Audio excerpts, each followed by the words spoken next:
Guys, the Porsche's dead. Again? So in the last video, you guys saw us rebuild the Porsche suspension. Just a few weeks later, we have another issue. Let's take a look at what's going on. Shit engine. The whole engine? Let's start it up and you'll see what I mean.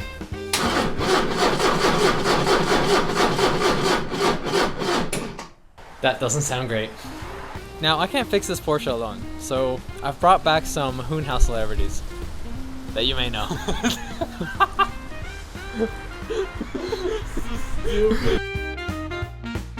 Put it there. Pleasure.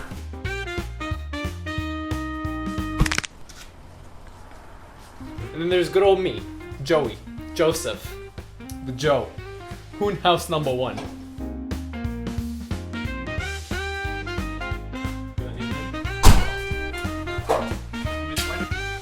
Perfect. Let's just get that out of the way. Better. So there are 3 things an engine needs in order to start: spark, fuel, and air. One of those things, or more, is going wrong with this engine. And today, we are going to test every single one of those things to figure out what is wrong with the Porsche and how we are going to get it to start back up. So guys, place your bets. What do you think's wrong with the Porsche? Air, fuel, spark. I'm gonna say spark. I think it's gonna be fuel. Now there is one other thing it could be, and this is definitely the worst, is if the pistons don't have compression, then the engine is, how do I say this? First things first, let's get a micrometer on this thing and check what voltage we're getting. And the voltage is, okay, 12 Oh wow, volts. that's actually not bad. I mean, that's a little lower than it should be, but you know, I thought it was worse. Okay, so we have 12 volts, and that makes sense because the car was cranking. Now, if the car wasn't cranking at all, it'd be safe to assume maybe the voltage is gone and the starter isn't getting enough voltage at all. But the fact that it's cranking means that we have enough voltage. So let's move on to the next thing. Let's check the spark. The spark plugs for these 944s are right here. That's 1, that's 2, that's 3, and that's 4. And they're really easily accessible. So all you have to do is pop. And that's the back of the spark plug. Now, instead of taking the spark plug out and figuring out if it's in good condition, we can actually use a tool to see if enough voltage is getting to those spark plugs. This was $7. From where? I got it from Amazon. Amazon! So this is the tool in question. So if you guys notice, this end looks just like the end of a spark plug, and this goes into the end of the coil pack. And then this end is gonna go into the back of the spark plug. Oh my god, Joseph. You might. And then when we crank the car, we are gonna see a spark in this little glass window. So let's check the spark plugs and see what's up.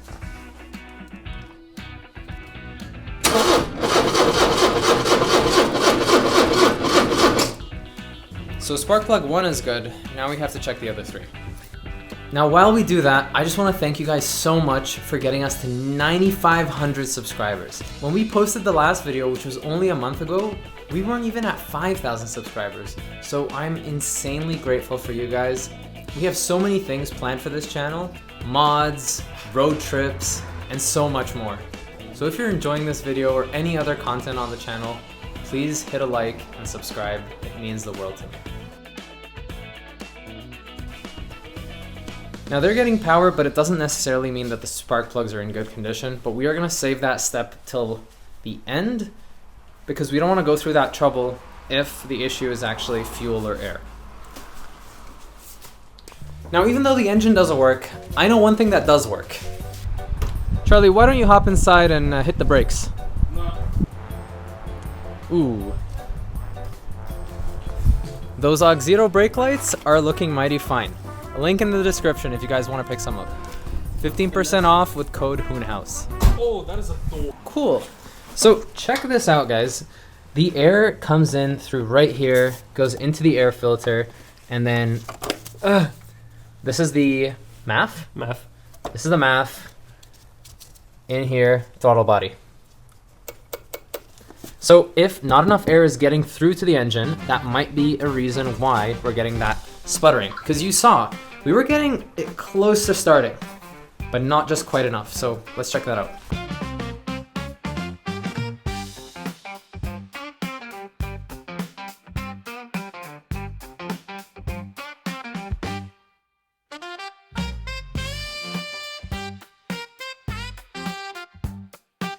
Ooh.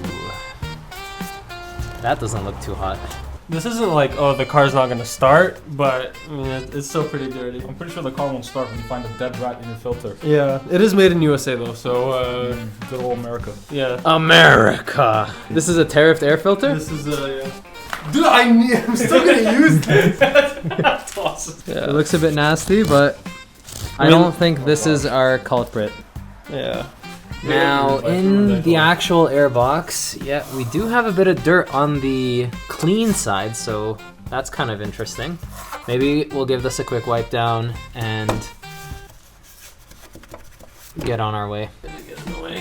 And while that happens, let me show you how we are checking the third and last pillar of our engine start triangle. This is a fuel pressure gauge. So we are going to attach this to a point on the engine where we can basically test the fuel pressure and see if we're getting the pressures that we are expecting. Yeah, I got a question. Joey, why the f are you and I even wearing gloves? Ralph seems to be doing all the work. It's for moral support. Crazy how that works. Look at this guy's glove, how dirty it is, and look at my glove. I can eat a hot dog with this. Are you recording? Yeah. Oh, All right, so the place on the engine where we can check the fuel pressure is right here. This is the fuel rail, and just right over here, this is the little access port that we can get in. Since we're working with fuel, safety first, fire extinguisher. I've never used one of these in my life. What could go wrong?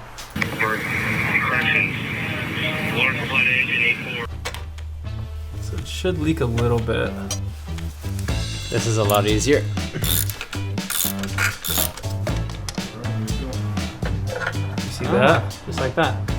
Woo! You're going to put the gauge in. Wait. Get the range. range. How tight is it's going to be? All right, now to start it up. No. I'm gonna jump the relay. Why? Because that's just what they say to do first. I mean, we can test it. You know what? No. We'll try. We'll crank the car, see if the fuel pump actually works, and then we'll test pressures from there. Cool. Let's do it. Let's see if we get any readings with this crank. Ready? Yeah.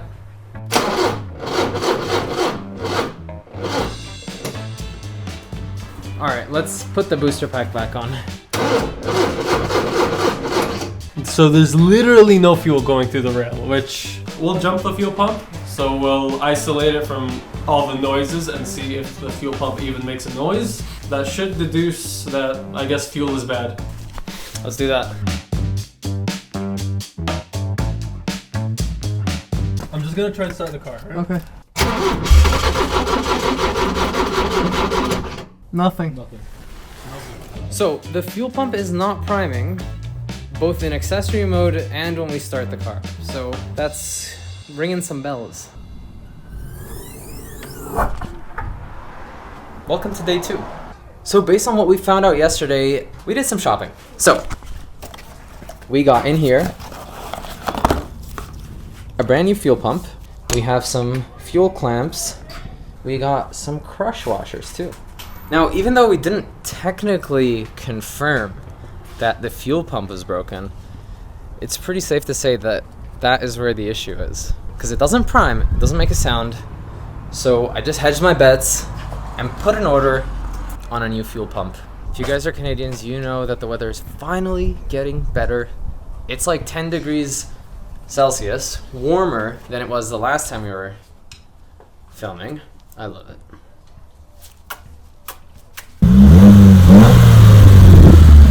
Sorry, sir. This is like a pretty respectable. You can't park neighborhood. here. You can't park here. Your neighborhood. And just like that, the Porsche is raised from the concrete. Say, Ralph, the WRX seems to be performing a lot better on 91 than it does on 93.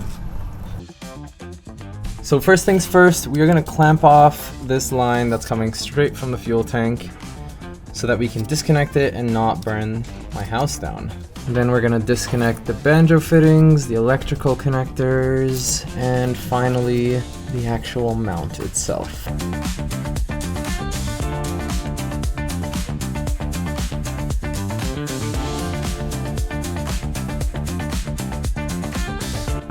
Oh no. What? Our fuel container has a leak. What? Yeah. Are you serious? Yeah, I need another container. Ralph. No. Fuel tank disconnected. Step 2, let's get the electrical connectors off. But first, let's disconnect the battery again so that we don't blow my house up.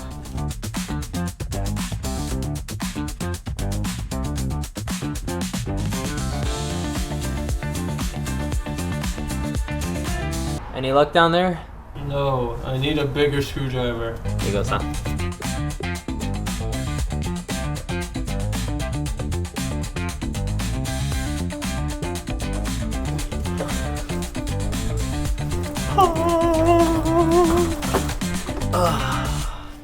What a piece of shit. This is also way bigger.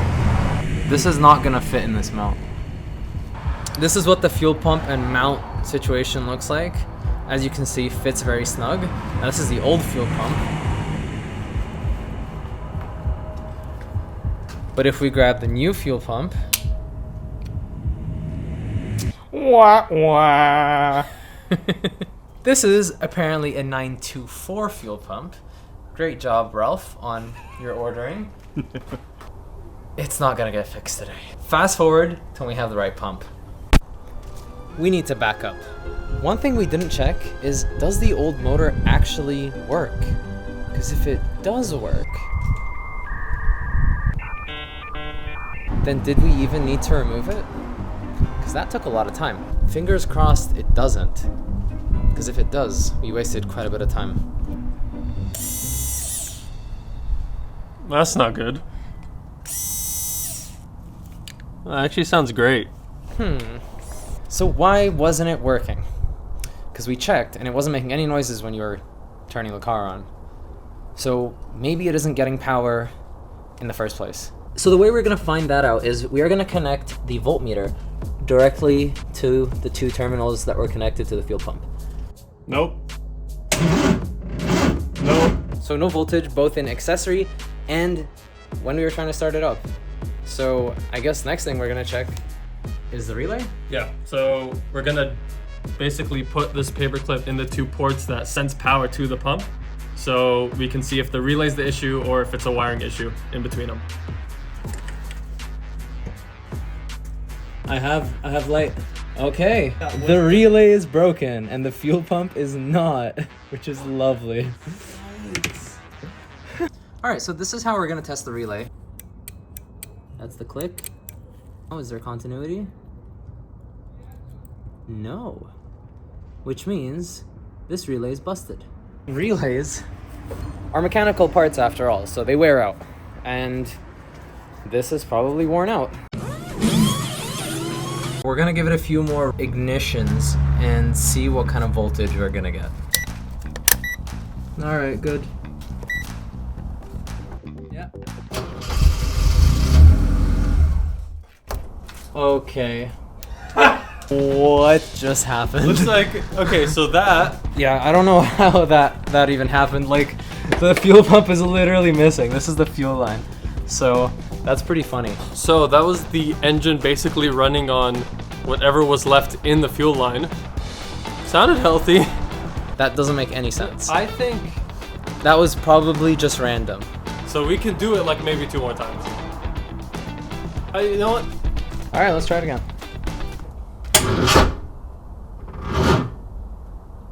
Yeah, it's 0, no voltage. We're definitely gonna get this done today. Like, we're getting it done today. No way we are going into day 4.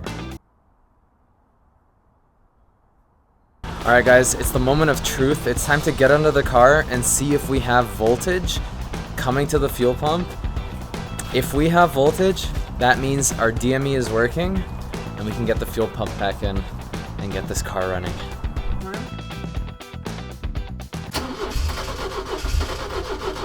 Alright, cut it. Woohoo! 11 volts, that's good enough.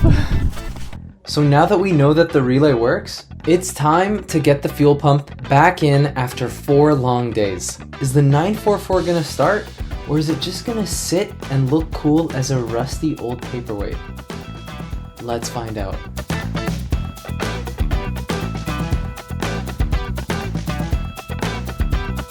It's pretty tight. Is it gonna start? I hope. I don't want to be too optimistic, but I think it will. Right. There's only one way to find out.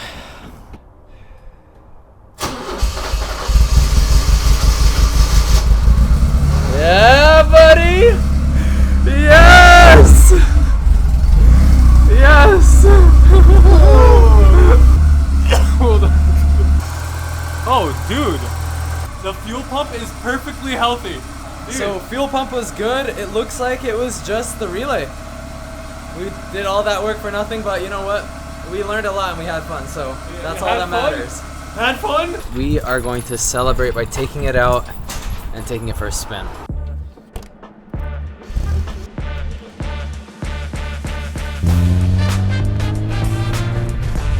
And we're back. The Porsche is on the road again, and it feels so great.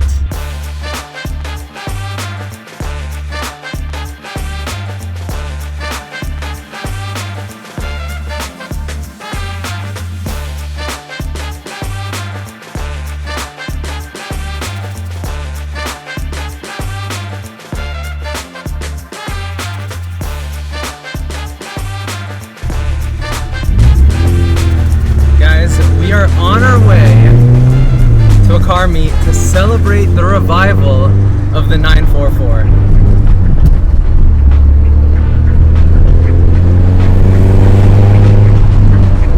And I'm not alone, because if I'm driving the 944, who's driving the Golf?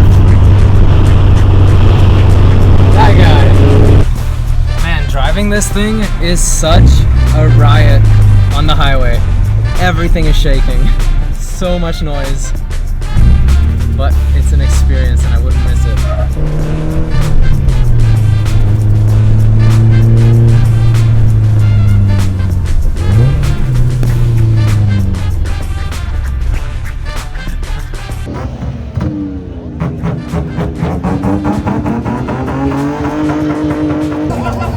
We're gonna charge you with discount, that count, and discount. Yeah, it's going to bed. It better be a manual transmission. Better be a manual. Ah, he's letting it off.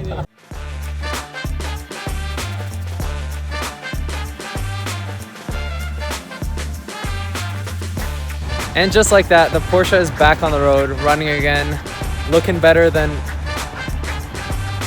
it's a little rough around the edges, but that's what's coming up next. Don't miss it. Hit a like, subscribe, and you'll see us in the next video. See you guys.